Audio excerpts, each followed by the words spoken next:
constitutes a sport in your mind? I'm sure the first thing that comes to your mind has to do with running, maybe dancing, maybe jumping, physical activity.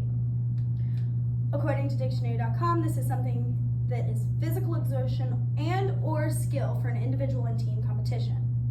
So when presented with an argument that's been on the rise in the past few years, with esports starting to get scholarships of whether or not this should be considered a real sport and whether or not they should be considered athletes, it comes down to the definitions. First of all, it does require skill, different set of skills.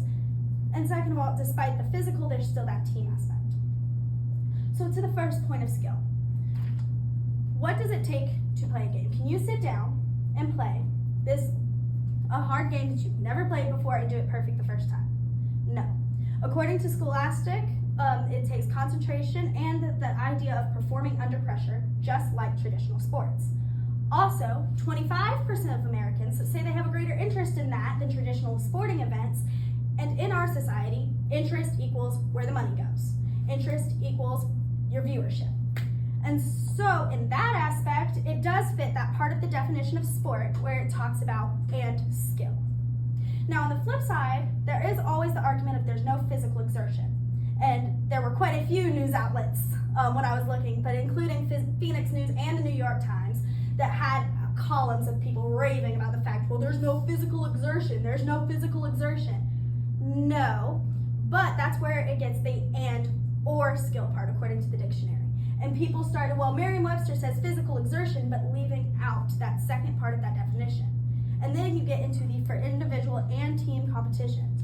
Even before the modern age, where it's now even more popular, there were team competitions for these games. Not only that, but it does take a proficiency to get to these levels. My brother, for example, been playing for our whole lives. That's been the argument with my mom my whole life with him.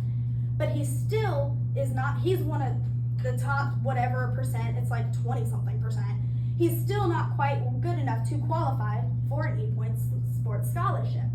And so it does take plenty of time. It does take that efficiency. So in conclusion, video gamers being considered athletes is a growing popularity argument. But if you look at the definition of athlete, it's somebody who's proficient in a sport. And if you look at a sport, it takes and or skill in team competitions. So when you consider the mental skill that goes into it, the team competitions, and the proficiency that it takes, you find that video gamers should be considered athletes. Thank you.